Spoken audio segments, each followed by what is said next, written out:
Maranatha. Nous sommes heureux d'être ensemble aujourd'hui afin de pouvoir passer un moment dans l'adoration au Seigneur et pouvoir recevoir de sa part des instructions. Amen. Nous voulons prier et demander à Dieu de nous guider, de nous inspirer et de nous guider par son Saint-Esprit. Notre Père, notre Dieu, nous reconnaissons que nous avons besoin de toi. Parle-nous en ce jour et que ton Saint-Esprit nous éclaire et nous fortifie et nous guide. Nous t'avons prié au nom de Jésus-Christ et pour sa gloire. Amen.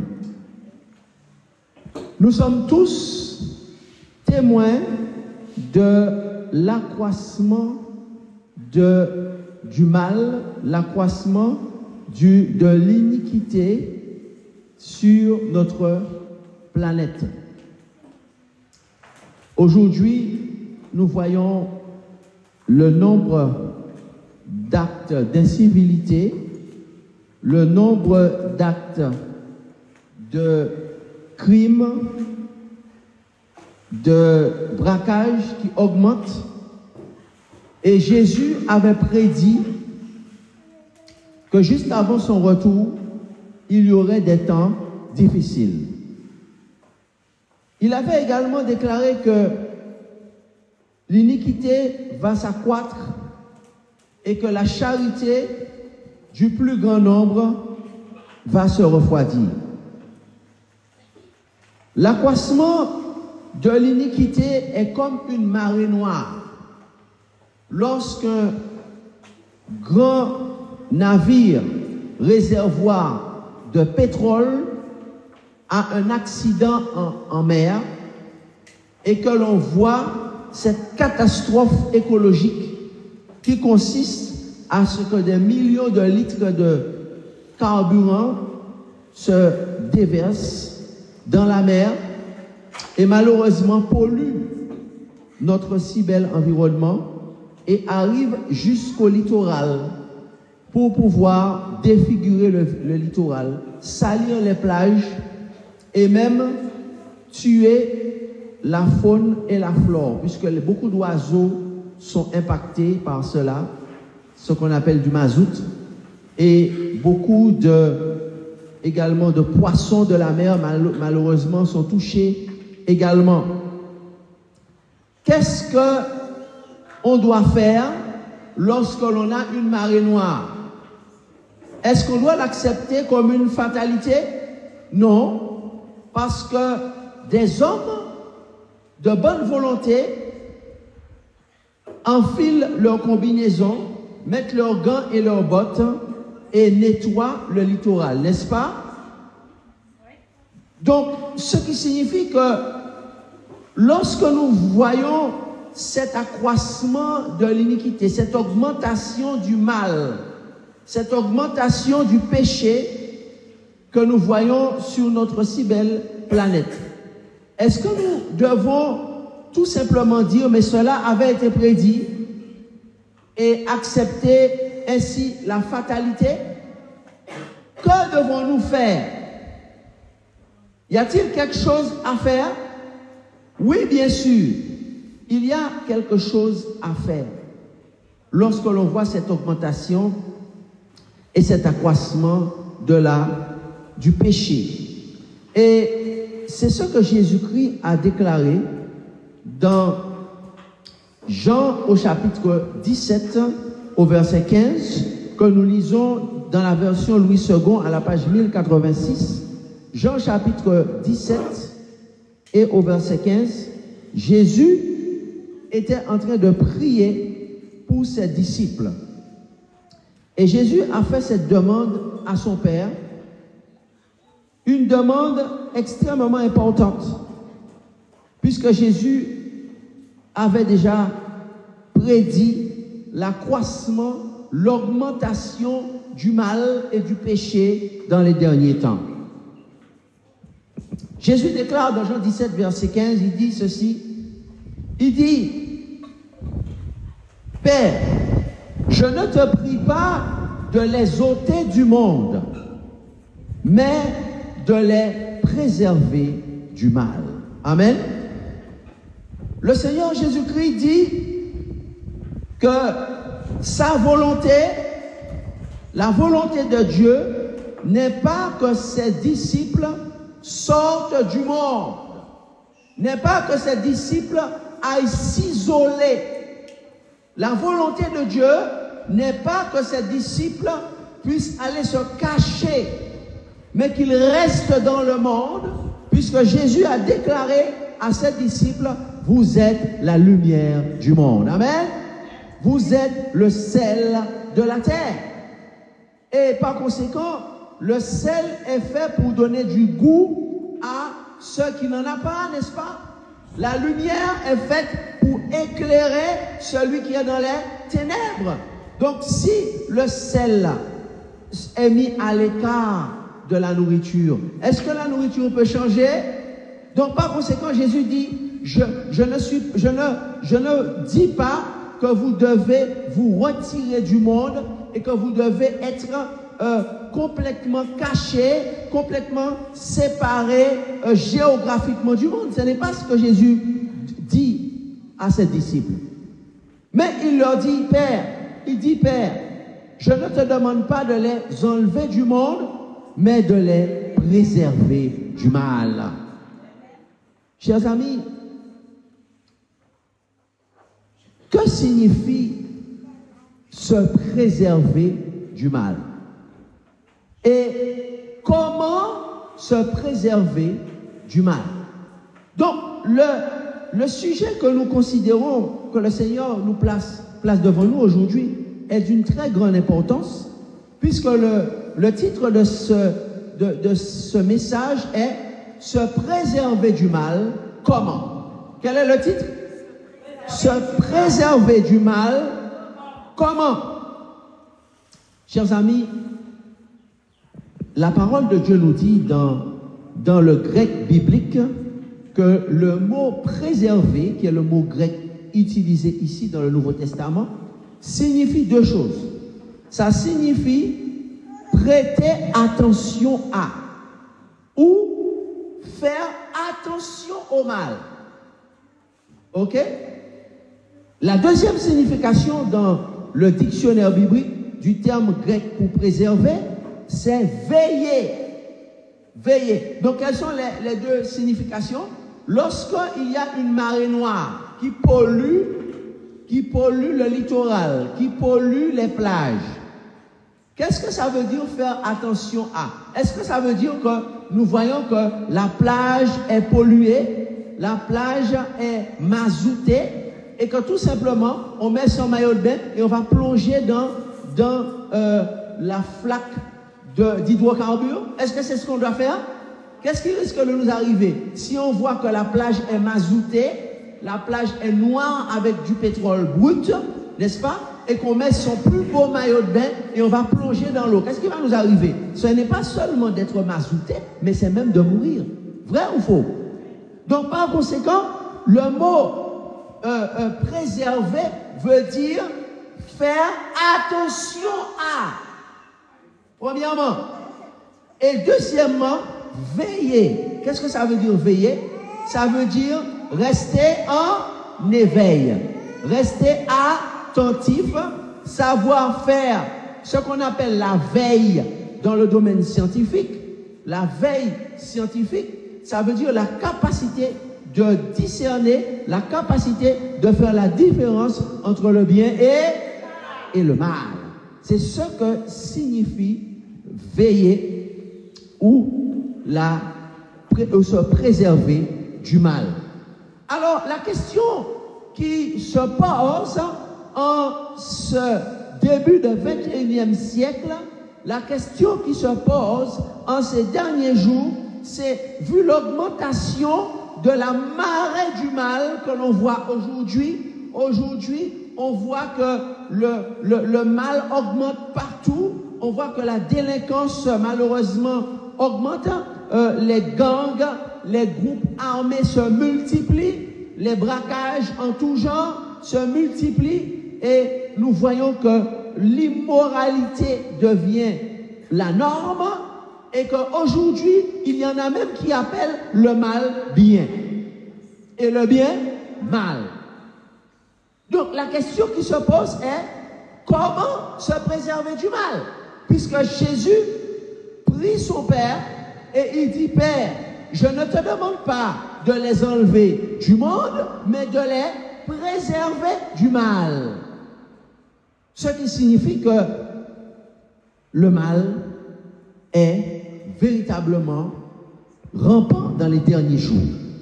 Alors, nous allons voir que Jésus-Christ lui-même répond à cette question, comment se préserver du mal. Parce qu'en réalité, il n'y a que Jésus qui soit la réponse au mal ou au malin qui sévit sur cette planète, et je dis amen à cela. Lisons ensemble dans Matthieu chapitre 6 à la page 955 de la version Louis II. Matthieu chapitre 6 à partir du verset 13. Jésus nous donne 3 étapes pour pouvoir se préserver du mal. Aujourd'hui, nous allons considérer la première étape. La prochaine fois, nous allons étudier la deuxième étape et ensuite la troisième fois, nous allons étudier la troisième étape. Donc Jésus donne 3 étapes indispensables pour pouvoir se préserver du mal. Parce que c'est quelque chose qui n'est pas évident, c'est quelque chose qui n'est pas facile. Alors lisons ensemble Matthieu chapitre 6 et le verset 13. Jésus dit à ses disciples, vous savez, lorsque vous priez, eh bien, il faut savoir ce que vous demandez à Dieu dans vos prières. Qu'est-ce que vous demandez à Dieu dans vos prières? Est-ce que vous demandez à Dieu un mari? Est-ce que quand vous priez, vous demandez à Dieu une épouse? Est-ce que quand vous priez, vous demandez à Dieu de vous donner de l'argent? Est-ce que quand vous priez, vous demandez à Dieu de vous donner une maison? Jésus dit, attention, ça, ce sont les païens qui prient comme cela. Hello? Matthieu, chapitre 6. Jésus dit que ce sont les païens qui prient comme cela. Il dit que ces choses-là, eh bien, ce sont les païens qui les recherchent, n'est-ce pas? Mais il dit que, eh bien, alors, ça, on trouve ça, avant de lire Matthieu 6, qu'on a dit 15, 13, nous allons lire Matthieu 6, 32. Lisons ensemble au verset 31. Matthieu 6, 31. Ne vous inquiétez donc point de quoi? Et ne dites pas, que mangerons-nous, que boirons-nous, de quoi serons-nous vêtus? Alors, on nous dit ça en créole. Ok? On nous dit, pas inquiéter corps. Aux Antilles, on dit pas inquiéter corps, ou pas inquiéter corps. Ok? Et pas dit, qui ça nous caille manger, qui ça nous caille boire. Hein? Ou quand dit, moi, nous servir bon Dieu, mais qui ça va manger? Si on va servir bon Dieu. Est-ce qu'on va arriver, on va manger? Est-ce qu'on va joindre l'argent pour moi vivre? Si moi, je servir bon Dieu. Hein? Parce que si, là, on va servir bon Dieu, moi, je sais comment pour faire un dégagement, moi, je sais comment pour faire un débouillard. N'est-ce pas? On va faire un débouillard parce qu'on ne va pas servir bon Dieu, mais on va servir bon Dieu. Débouillard, il faut mettre ça à côté. Comment arrêter de faire ça? Parce que ça, c'est ma gouille, moi, qui a fait là. Toute ma gouille, ça, il faut m'arrêter, puis ça. Toute menti, ça, moi, qui a baillé pour mener l'argent. Il faut m'arrêter, bailler menti, ça. Ok?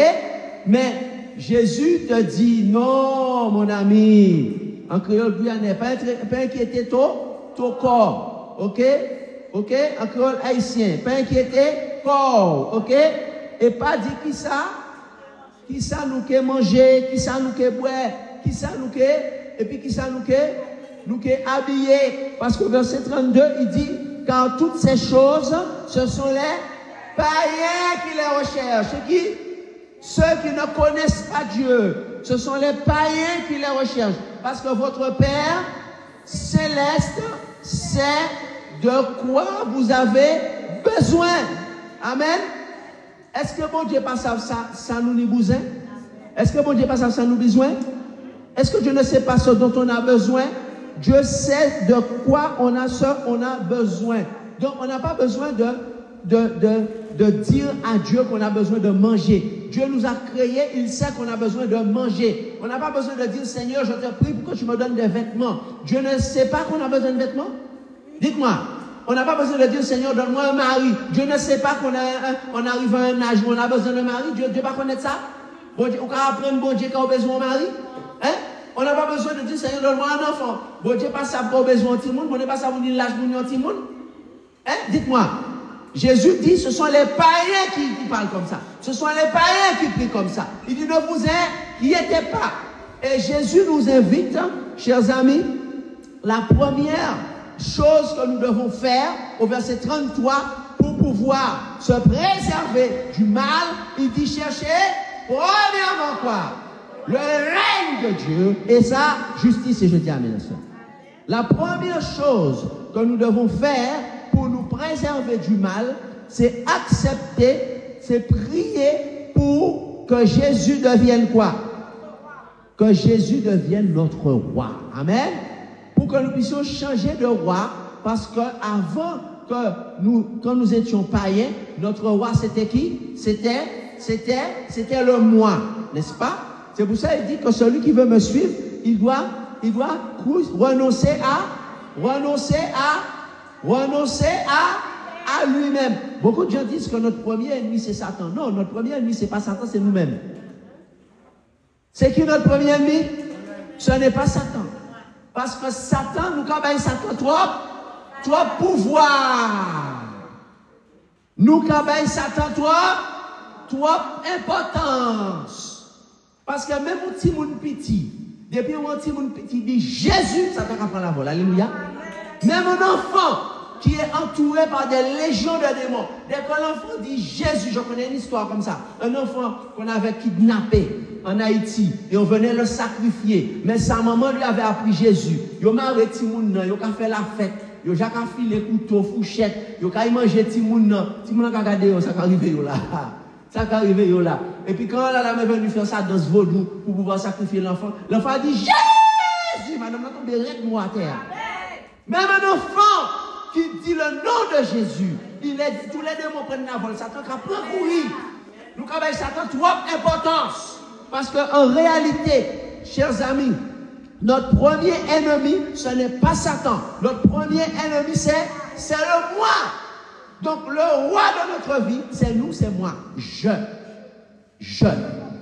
Et celui qui nous a donné un exemple, dans Isaïe, il dit, je monterai. Première personne du singulier. Nous devons faire très attention à la première personne du singulier. Je placerai mon trône au-dessus du Très-Haut. J'établirai, je.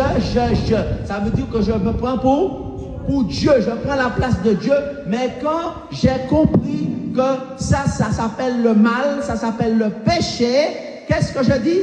Je dis, désormais, eh bien, ce n'est plus moi qui vis, c'est Christ qui vit en moi.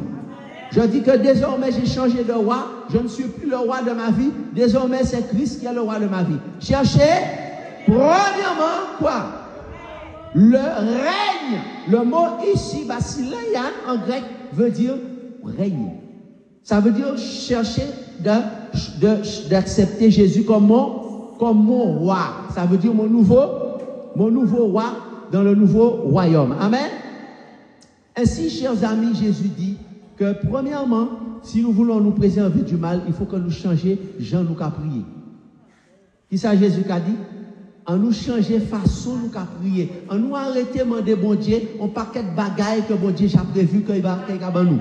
Beaucoup de choses que Dieu a déjà prévu de nous donner, allons arrêter de lui demander ça. Dieu a déjà prévu ça déjà. Ce que Dieu nous demande, c'est quoi? C'est que nous puissions comprendre que le roi, c'est pas nous. Le roi, c'est qui? C'est Jésus-Christ qui nous a créés et qui nous a sauvés. Amen. Donc il dit les premières choses sont les plus importantes. Cherchez premièrement que Jésus soit ton roi. Amen. Ton roi dans le nouveau royaume que tu es. Parce qu'en réalité, chers amis, la Bible nous dit que nous avons un roi, c'est nous-mêmes, et que lorsque nous sommes acceptés comme étant notre propre roi, eh bien, qu'est-ce qui se passe? Eh bien, à ce moment-là, eh bien, Satan vient prendre la place, et là, Satan devient le prince de ce monde. Vous avez vu, il n'est pas le roi. Vous avez compris? Jésus ne l'appelle pas le roi, Jésus dit le prince.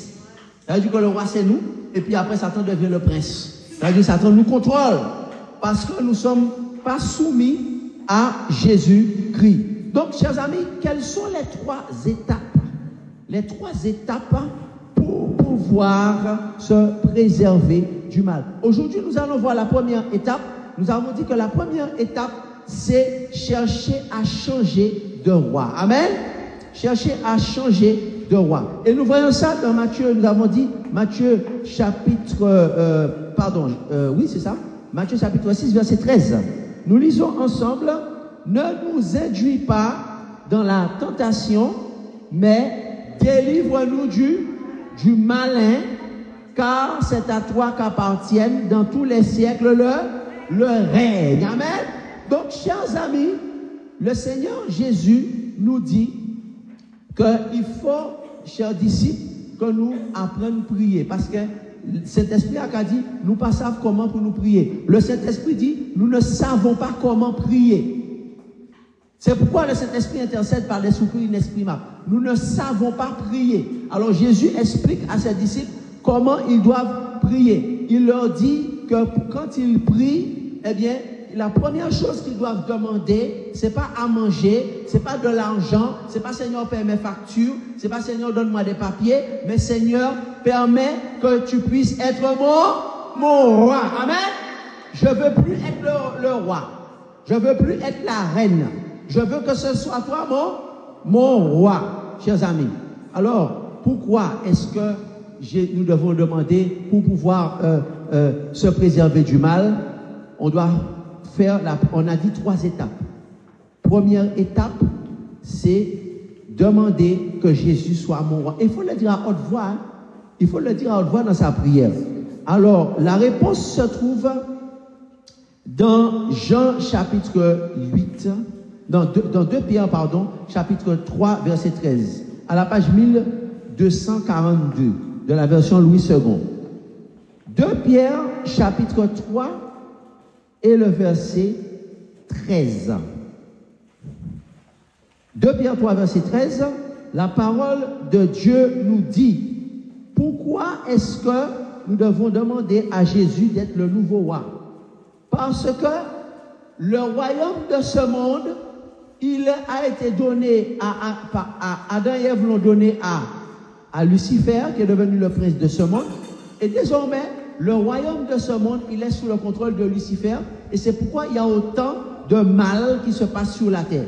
D'accord? Chers amis, une marée noire, c'est le résultat d'un accident, n'est-ce pas? En pleine mer. Mais la marée noire du péché qui déferle sur la terre, est-ce que c'est le résultat d'un accident? Ce n'est pas le résultat d'un accident. C'est le résultat d'une intention délibérée d'un être rebelle, l'ennemi de l'homme, Satan, qui a décidé de noircir l'âme de l'homme, qui a décidé de souiller l'homme par le mal et le péché. Donc, dans 2 Pierre chapitre 3 et le verset 13, l'apôtre inspiré déclare ceci.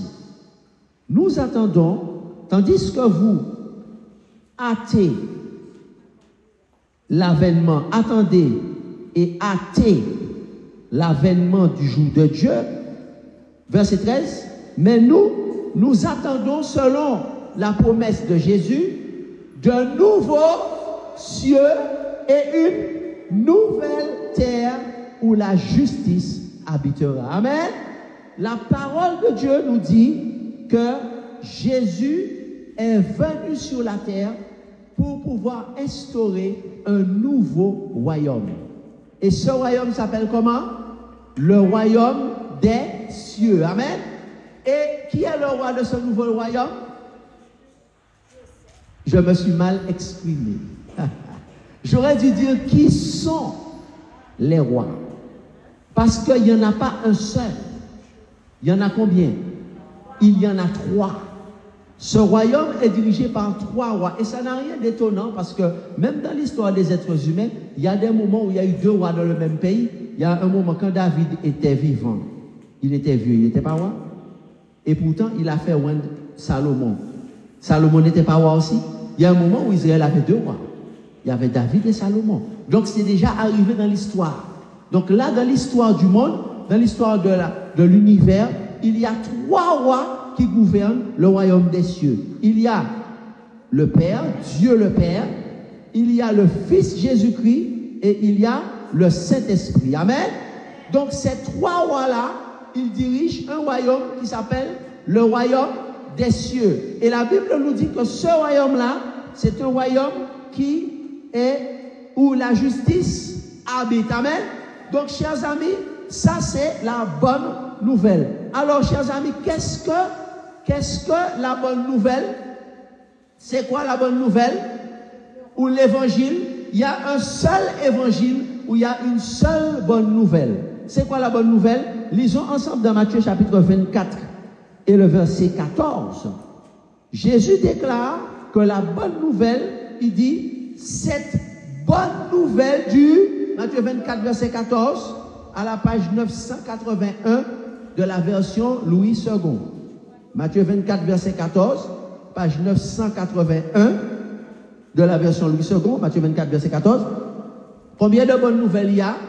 Une seule. Combien d'évangiles il y a? Il y a un seul évangile. D'accord? Ne nous laissons pas tromper par toute espèce d'enseignement. La Bible dit qu'il y a, c'est la bonne nouvelle. D'accord? Article défini, là. Ok? Donc il y a une seule bonne nouvelle. Donc la bonne nouvelle, ça veut dire évangile en grec. Evangelion ou évangile. Ça veut dire bonne nouvelle. Combien d'évangiles il y a? Il y a un seul évangile. Et Jésus le dit dans Matthieu 24. C'est pas moi qui le dis. Jésus le dit à ses disciples dans Matthieu 24, 14. Il dit 7 bonnes nouvelles. Ok? Déterminant, démonstratif. 7 bonnes nouvelles. 7 bonnes nouvelles du royaume. C'est quoi la bonne nouvelle? Si on vous dit c'est quoi l'évangile? L'évangile, c'est la bonne nouvelle du royaume. Sera prêché où ça? Dans le monde entier pour servir de témoignage à toutes les nations. Alors viendra la fin. Amen. Donc Jésus déclare que la bonne nouvelle ou l'évangile, c'est que la marée noire du péché qui est en train de souiller non seulement nos côtes, mais l'intérieur des pays, le cœur des hommes et toute la terre tout entière, eh bien, cette marée noire a été stoppée le jour où Jésus-Christ est né sur la terre, d'accord? Et Jésus-Christ, l'un des 3 rois, il est venu pour pouvoir installer ce nouveau quoi? Ce nouveau royaume qui s'appelle le royaume des cieux. Et dans ce nouveau royaume, la bonne nouvelle, c'est que c'est un royaume où la justice va habiter. Amen. C'est pas un royaume où l'injustice va se développer. Au contraire, la justice habite. Maintenant, chers amis, Jésus dit que c'est pour servir de témoignage. Ça veut dire que malheureusement, tous les êtres humains ne vont pas accepter ce nouveau royaume et ce nouveau roi. Mais quand même, ce sera un témoignage parce que Jésus et ses disciples vont témoigner que ce nouveau royaume est arrivé. Amen. Donc, chers amis, nous attendons selon sa promesse de nouveaux cieux et une nouvelle terre où la justice habitera. Alors, pourquoi est-ce que je dois chercher que Jésus-Christ soit mon roi? Pourquoi est-ce que je dois chercher? Premièrement, nous l'avons lu, que Jésus soit que tu dois chercher que Jésus soit ton roi. Dis-moi. Pourquoi est-ce que tu dois chercher à changer de roi? Pourquoi tu dois chercher à ce que Jésus ne soit plus, que tu ne sois plus le roi de ta vie? Pourquoi tu dois chercher à ce que Jésus soit ton nouveau roi? Il y a deux raisons, effectivement. Tu as raison. Il y a deux raisons essentielles. Il y en a d'autres, hein? Mais il y a deux raisons essentielles pour lesquelles je dois chercher à ce que Jésus soit mon roi. La réponse se trouve dans Jean chapitre 8 et au verset 35. À la page 1073 de la version Louis II. 1073. Jean 8, verset 35. Jésus encore déclare, voilà pourquoi il est indispensable que Jésus soit ton roi. Que tu acceptes que Jésus soit ton nouveau roi. Et que tu rentres dans le nouveau royaume. Lisons ce que dit Jésus. Jésus dit dans Jean 8, 35. Or, l'esclave, alors lisons à partir du verset 34. En vérité, ça veut dire que c'est vrai. En vérité, il répète, en vérité, je vous le dis, quiconque se livre au péché est esclave du péché. Pour quelle raison, chers amis? Pour quelle raison est-ce que je dois changer de roi? Pour quelle raison Jésus doit devenir ton roi? Parce que depuis que nous sommes nés dans le royaume du monde, dans le monde, quels sont les deux royaumes qui sont en face l'un de l'autre? Quels sont les deux royaumes qui s'affrontent? Il y a d'un côté le royaume du monde, qui est dirigé par qui? Par Satan et ses démons. Donc c'est le royaume du monde, du mal, ok? Et en face, il y a le royaume des cieux. Les deux royaumes sont en face et s'affrontent. D'accord? À la naissance, nous sommes tous dans le royaume du monde, quand nous sommes nés. D'accord? Et la Bible dit que nous sommes quoi? Esclaves du péché. Chers amis, quand quelqu'un est esclave de quelqu'un d'autre, est-ce qu'un esclave peut faire ce qu'il veut? Est-ce qu'un esclave est libre? Non, chers amis. Un esclave n'est pas libre. Un esclave de Satan, il est un prisonnier de Satan. Et Jésus déclare qu'il est esclave du péché. Qu'est-ce que ça veut dire, il est esclave du péché? Ça veut dire que nous naissons avec une addiction au péché. Et nous naissons avec, l'être humain naît avec beaucoup de défauts, n'est-ce pas? Beaucoup de personnes mentent, n'est-ce pas? Beaucoup de personnes ont tendance à la violence. Beaucoup de personnes ont des difficultés. Et nous sommes peut-être nés dans notre vie a mal commencé. Peut-être que nous sommes nés dans un foyer, dans une famille où on ne craint pas Dieu, dans une famille où on n'a pas connu la bonne nouvelle. Et dans cette famille-là, notre vie a pris une mauvaise direction, n'est-ce pas? Et peut-être nous avons une famille, côté la vie nous prend une mauvaise direction. Et heureusement qu'il y a Jésus, n'est-ce pas? Parce que Jésus est venu pour pouvoir nous donner une nouvelle direction, n'est-ce pas? Jésus venu pour changer chemin la vie nous qui est mal tracée. Notre vie qui est mal tracée, notre vie qui a pris une mauvaise direction, un mauvais virage. Heureusement que Jésus est venu pour pouvoir corriger le tir et la trajectoire. Amen. Heureusement que Jésus est venu pour nous donner une nouvelle chance. Pourquoi, chers amis? Parce que si nous n'avons pas accepté Jésus, si nous n'avions pas accepté Jésus, dans la famille où certains d'entre nous sommes nés, dans le voisinage où nous avons grandi, qu'est-ce qui allait nous arriver? Eh bien, nous allions échouer lamentablement, n'est-ce pas? Notre vie, il y a des familles où les gens sont des échecs à tous les niveaux. Échec professionnel, échec sentimental. Tu ne peux arriver à rien. Toi, ta vie ne progresse pas. Hein? Tu n'arrives pas à faire des enfants. Hein? Tu n'arrives pas à progresser. Pourquoi? parce que ta vie est mal partie, ta vie a été mal tracée. Et tu as peut-être des parents qui n'ont pas accepté Jésus et qui ne t'ont pas placé dans des circonstances favorables. Des parents eux-mêmes qui ont été un obstacle à ton progrès, un obstacle à ta bénédiction, un obstacle au fait que Dieu veut t'élever.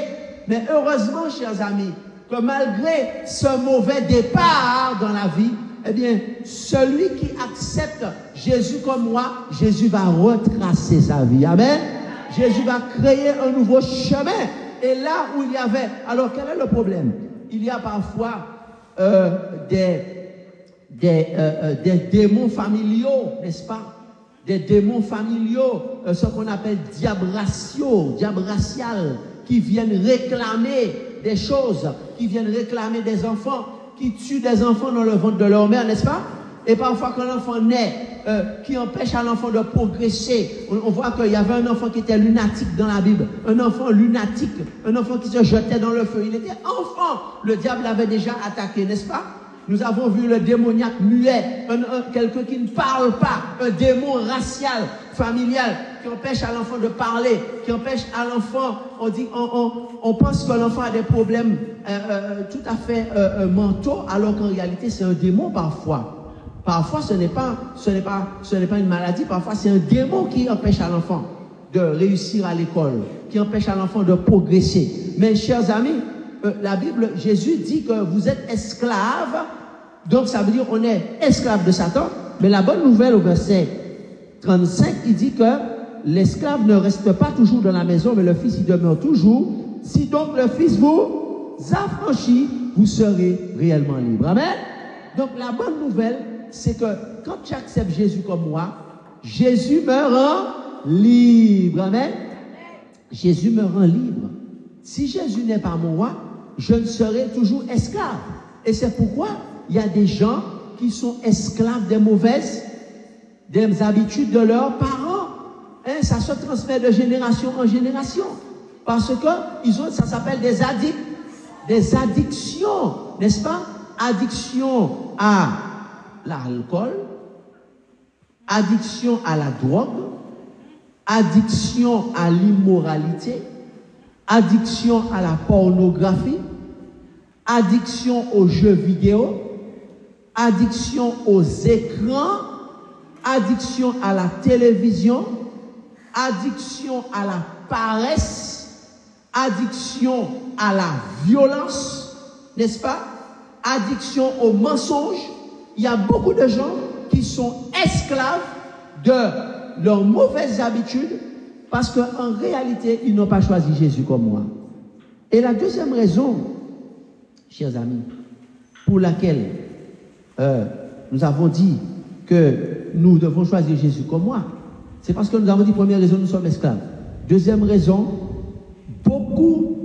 tous ceux qui sont esclaves ont besoin d'être libérés par Jésus. Et comment la Bible appelle la libération d'un esclave? Ça s'appelle une délivrance. Amen. Nous avons besoin de délivrance, chers amis. Et beaucoup de gens ne savent pas qu'ils sont sous le contrôle des démons.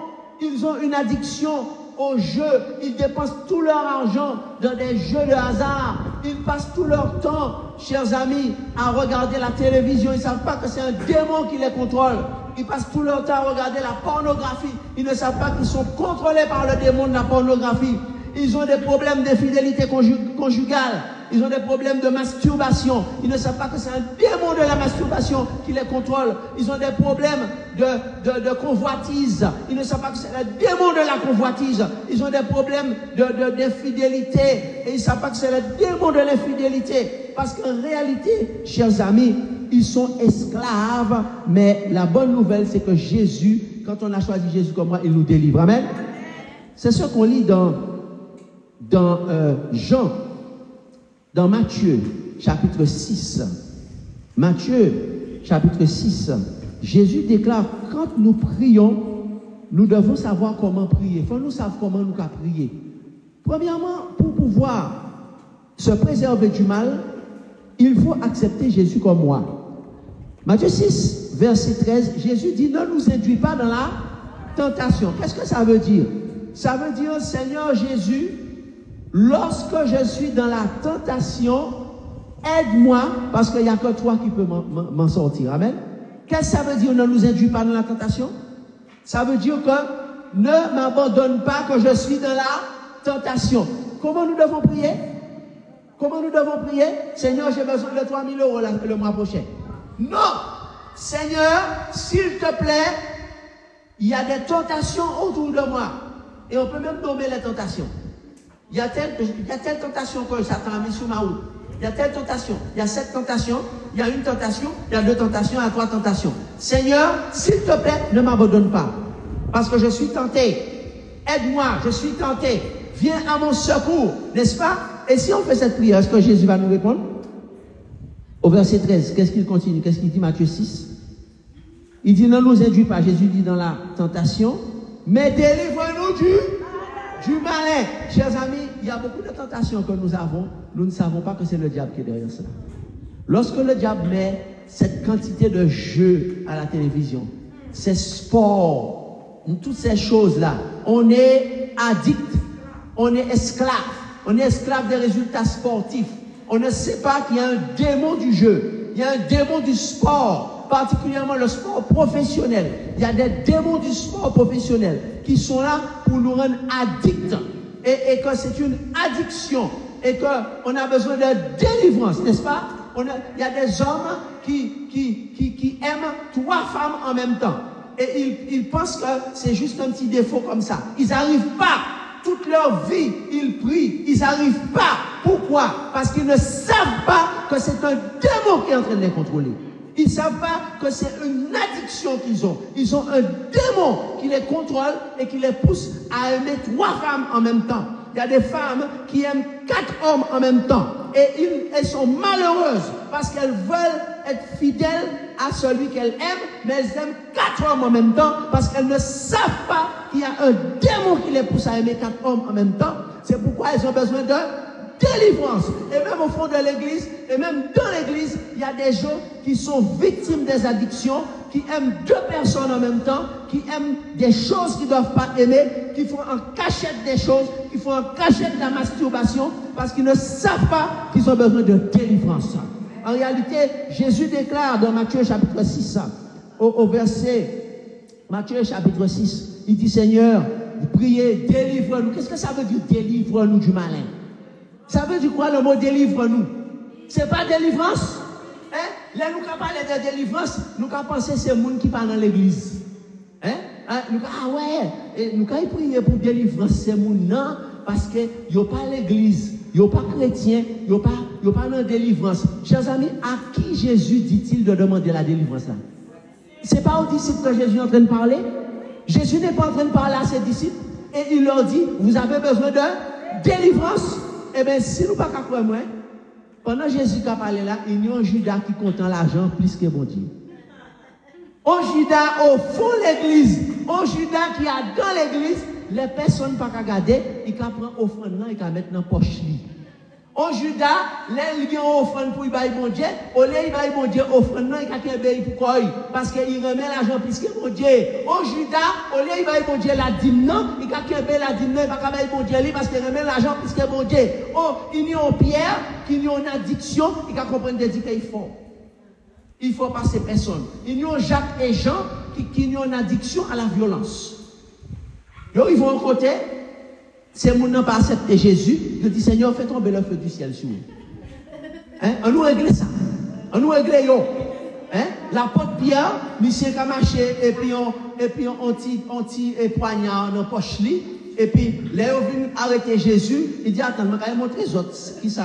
Nous, c'est des Galiléens. Nous-mêmes, en Galilée, nous ne pouvons pas rigoler. On ne va pas connaître les gens qui sont de Galilée. Quand ils montrent qui sont de Galilée, ils coupent les oreilles. Jésus a dit, Pierre, quand tu seras converti, quand tu seras délivré de ton addiction, Pierre était fier, hein? Pierre était fier. Ils sont chrétiens, ils sont fiers. Moi, je viens de telle région. Et vous savez, en région, tu as là, on ne peut pas bêtiser, hein? Il faut utiliser le mot bêtiser, hein? Ok? Et en Guadeloupe, on dit, moi, c'est mettre à manioc. Hein? Ça veut dire, qui met à manioc là? C'est moi qui met à toucher manioc là. Si vous sentez où mettre à manioc, elle touche manioc là. Et c'est le sable qui parle en Guadeloupe. Ils sont dangereux. C'est le coup là qui va parler là. Mais manioc là. Sous vous sentez c'est qui met, aille toucher manioc là. En Guadeloupe, on dit mettre à manioc. Et en Haïti, on dit bêtiser. On veut bêtiser? Vine bêtiser, puis moi. Hein? Moi, c'est mon tel côté. On va connaître mon tel côté. Il faut connaître qui c'est qui mon tel côté. Une addiction à la violence. N'est-ce pas? Un démon de la violence. Et lorsqu'on devient chrétien, eh bien on dit, je vais laisser la violence. Mais on ne dit pas, Seigneur, délivre-moi. Donc on a toujours le problème. À n'importe quel moment, quelqu'un nous cherche et on va chercher le fusil. On va chercher le fusil parce qu'on a un démon qui nous suit depuis notre enfance et qui nous a appris à être violents et on n'a pas demandé une délivrance. Jésus dit, priez pour être délivré du malin. Parce qu'en réalité, nous avons besoin de délivrance. On a une addiction à la paresse. On est paresseux, on n'aime pas l'effort, on n'aime pas travailler, on n'aime pas chercher du travail. On ne sait pas qu'on a un démon qui s'appelle le démon de la paresse. Un démon qui nous suit, un démon qui nous dit, ah mais non, vous fatiguez, restez dormi là. Restez couché, posez corps, faites la sieste, n'est-ce pas? Vous n'avez pas besoin de chercher travail, faites la sieste, posez corps. On a besoin d'être délivré, on a besoin d'une délivrance, chers amis. En réalité, la Bible dit, délivre-moi du malin. Pourquoi la Bible l'appelle le malin? Parce qu'il est malin. Il est rusé, n'est-ce pas? Il est rusé. J'ai entendu un témoignage d'un homme en France métropolitaine qui s'est retrouvé face à un homme de Dieu. Et l'homme de Dieu a dit, démon de la sorcellerie, démon de la magie noire, au nom de Jésus-Christ, quand l'homme de Dieu a dit démon de la sorcellerie, démon de la magie noire, le pied de l'homme s'est levé, les deux pieds de l'homme se sont levés à la verticale. L'homme a dit qu'il était athée, il ne croyait pas en Dieu. Quand il a vu ses deux pieds se lever comme ça, il a dit, mais pourquoi mes pieds se lèvent comme ça? Qu'est-ce qui m'arrive là? C'est là qu'il a compris qu'il fallait croire en Dieu et que le diable existait. Et là, l'homme de Dieu a dit, je te chasse au nom de Jésus-Christ. Et puis son pied est redevenu normal. Il a dit, maintenant je crois en Dieu. C'était un homme qui vit en métropole. Il a dit, maintenant je crois en Dieu. Il a dit, mais il a témoigné sur les réseaux sociaux. Il a dit, mais je ne savais pas que j'étais possédé. Je sentais bien qu'il y avait un combat en moi. Je sentais qu'il y avait un combat qui faisait rage en moi. Mais je ne savais pas c'était quoi. Jusqu'à ce que l'homme de Dieu a dit, démon de la sorcellerie, démon de la magie noire. C'est là que mon pied a commencé à monter à la verticale. J'ai compris que j'étais plus maître de moi-même. Chers amis, il y a plein de gens qui sont sous l'emprise des démons, même dans les églises, et qui ne savent pas comment prier. C'est pourquoi il reste 10 ans, 15 ans, 20 ans prisonniers du mal, parce qu'ils n'ont pas demandé à être délivrés. Mais si on dit, Seigneur, délivre-nous du mal, est-ce que le Seigneur va nous délivrer? Le Seigneur va nous délivrer, chers amis. Et à ce moment-là, la marée noire du péché va s'arrêter et Jésus va nous transformer. Chers amis, lisons ensemble dans Jean chapitre 17, ce que Jésus a dit dans Jean chapitre 17. Qu'est-ce que ça veut dire lorsque Jésus nous dit qu'on doit demander à être préservé du mal? Jean chapitre 17, lisons au verset 15. Jean 17, verset 15. Nous lisons ce que Jésus déclare dans sa prière. Comment Jésus prie? Jésus dit ceci. Il dit, je ne te prie pas de les enlever du monde, mais de les préserver du mal. Ils ne sont pas du monde, comme moi je ne suis pas du monde. Jésus dit, attention, si vous avez accepté Jésus comme votre roi, vous devez savoir que vous n'êtes plus du monde. Amen. Vous devez savoir que désormais, vous appartenez à un nouveau royaume et que vous avez un nouveau roi. Il dit, vous n'êtes pas, vous êtes dans le monde. D'accord? Je ne te demande pas de les enlever du monde, mais vous n'êtes pas du monde. Alors si vous n'êtes pas du monde, vous êtes parti de quel royaume? Jean 17, en lisant la suite. Verset 17, qu'est-ce qu'il dit? Comme moi je ne suis pas du monde, vous faites partie de quel royaume? Le royaume des cieux. Et comment on appelle les citoyens du royaume des cieux? Les citoyens du royaume du monde, ce sont les mondains. Et les citoyens du royaume des cieux, ce sont les saints. Amen. Il dit, dit sanctifie-les par ta parole. Ta parole est la vérité. Comment on appelle les citoyens du royaume des cieux? On les appelle des sanctifiés ou des saints. Sanctifie-les par ta parole. Donc, par conséquent, chers amis, Jésus nous appelle ici à quoi? À savoir que nous ne faisons plus partie du royaume du monde lorsque nous avons accepté Jésus comme moi. Désormais, nous sommes des saints. Qu'est-ce que ça veut dire le mot saint? Ça veut dire mis à part. Ils ne sont pas du monde, ça veut dire ils ne sont pas du royaume de Satan, comme Jésus n'est pas du royaume de Satan. Et au verset 18, qu'est-ce qu'il dit? Jean 17, verset 10. Comme tu m'as envoyé dans le monde, je les ai aussi. Donc, il nous envoie dans le monde. Mais pour faire quoi? Pour nous sanctifier. Ça veut dire pour montrer aux gens dans quel royaume ils doivent entrer. Amen. Il dit, je me sanctifie moi-même. Qu'est-ce que ça veut dire, je me sanctifie? Je me mets à part pour servir Dieu, n'est-ce pas? Et ensuite, il dit, comme eux aussi, on doit prier pourquoi? Pour que Dieu nous mette à part. Comme eux aussi sont sanctifiés. Par quoi? Par la vérité. Amen. Comme eux aussi sont sanctifiés par la vérité. Donc, chers amis, le Seigneur nous dit ceci. Le Seigneur nous dit que ce qu'il nous demande, lisons ensemble Matthieu chapitre 5 au verset 37. Ce sera notre dernier texte.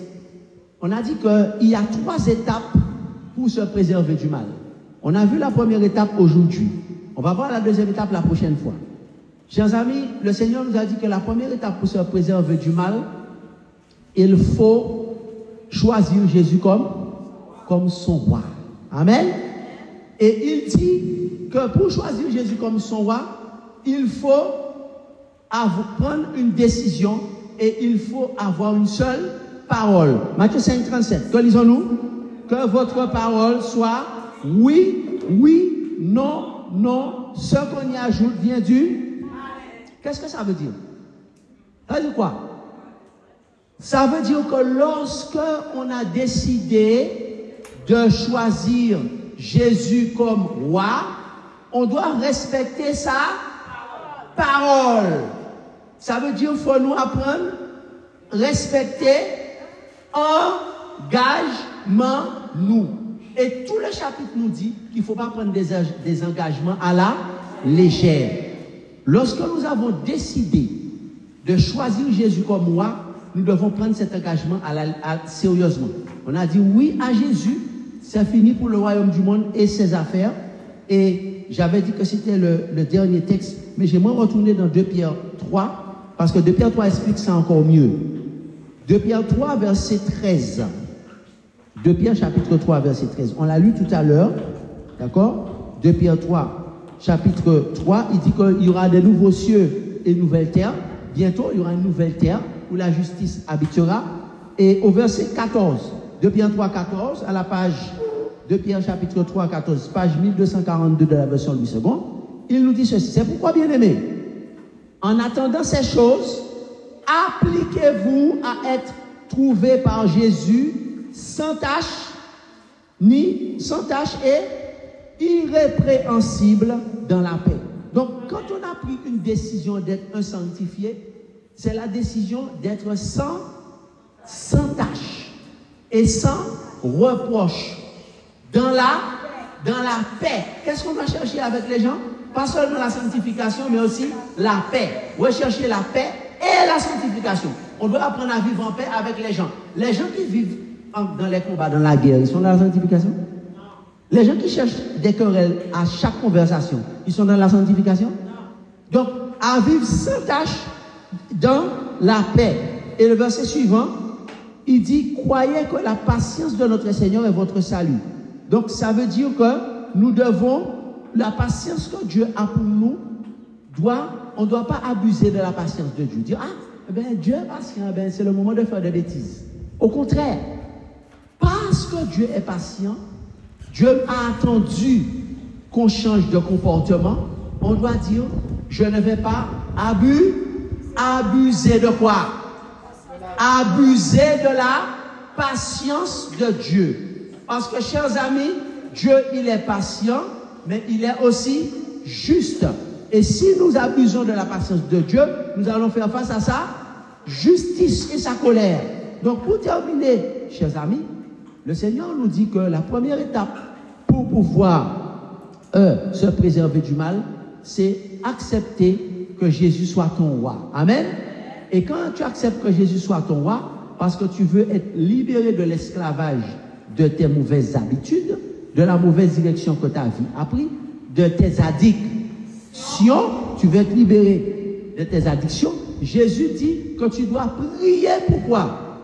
Pour demander de gagner au loto, pour demander un iPhone, le dernier iPhone. Non, tu dois prier. Je n'ai aucun problème avec les iPhones, hein. Mais Dieu nous dit que tu dois prier. Le but de ta prière, c'est demander à Dieu d'être délivré.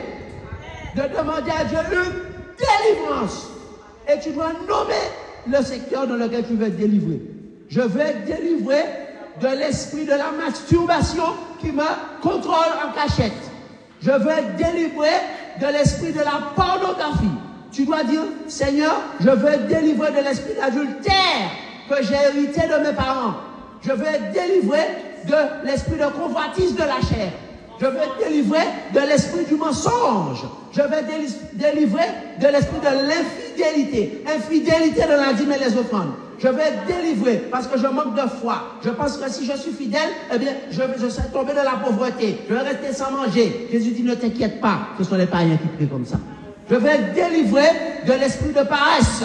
Je veux être délivré, Seigneur. Délivre-moi. Eh bien, à ce moment-là, c'est comme ça que tu dois prier. À ce moment-là, tu vas devenir sans tâche parce que Dieu va te délivrer. Et c'est comme ça que tu vas être délivré. Sans quoi tu vas passer 15 ans dans l'église, tu ne seras jamais délivré. Parce que tu pries mal. Tu ne sais pas prier. D'accord? Et à ce moment-là, quand tu vas prier comme ça, tu dois aussi être sans tâche et sans reproche. Ça veut dire faire ce que Dieu te demande. Pas faire ce que tu veux. Dis je. Désormais, Jésus est ton roi. D'accord? Et Dieu te dit comment tu dois te présenter devant lui pour prier. Si tu es une femme, il te dit sois obéissante. Si tu viens prier devant moi, tu dois te couvrir la tête. Et si tu es un homme, eh bien, évite d'avoir des cheveux excessivement longs parce que tu n'es pas une femme. Hein? Si tu ne fais pas cela, tu risques d'être possédé par un esprit impur. Parce que lorsque tu as compris et que tu résistes au Saint-Esprit, eh bien, tu vas bloquer ta délivrance. En réalité, tu dois prier pour être délivré. Et lorsque tu pries pour être délivré, eh bien, à ce moment-là, le Seigneur te dit que tu seras délivré. Amen. Et qu'il va te soutenir dans la tentation. Y a-t-il quelqu'un qui veut dire, Seigneur, merci de nous avoir montré comment être préservé du mal? Y a-t-il quelqu'un qui veut dire, Seigneur, je veux que tu sois mon roi. Je veux que Jésus soit mon roi. Je veux que le Père Céleste soit mon roi. Je veux que le Saint-Esprit soit mon roi. Si c'est ton désir, si tu veux que Jésus soit ton roi, eh bien, voilà comment tu vas faire. Tu vas chanter ce chant qui dit, laisse entrer le roi de gloire. Laisse entrer. Ouvre ton cœur. Hâte-toi. Ne tarde plus. Parce que tu ne sais pas combien de temps il te reste à vivre. Alors, c'est quoi le titre du chant? Entends-tu? Jésus t'appelle. Qui est-ce qui t'appelle? C'est le pasteur? Non. Parce que le pasteur, lui-même aussi, il est dépendant de Jésus. Entends-tu? Jésus t'appelle. C'est quoi la suite? 200. Viens au pécheur. Il t'attend. Levons-nous 236.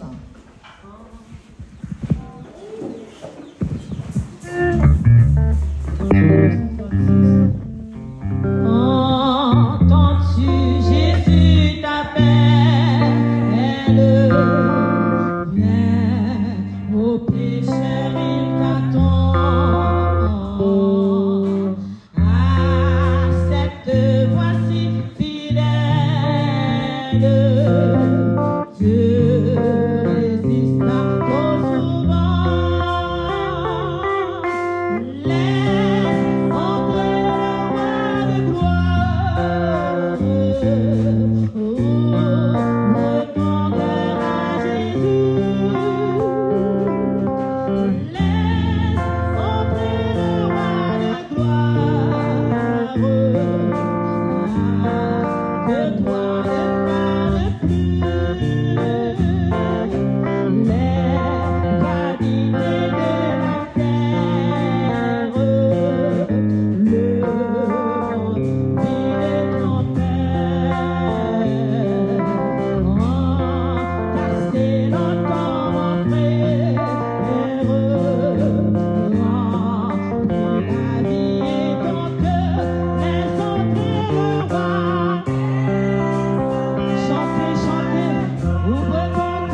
Béni sois-tu, notre roi, notre Dieu le Père.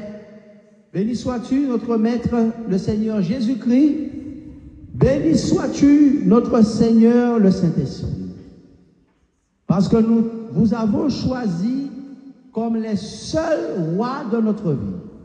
Nous ne sommes plus les rois, mais désormais nous sommes vos serviteurs. Satan n'est plus notre prince, mais désormais Satan est notre ennemi.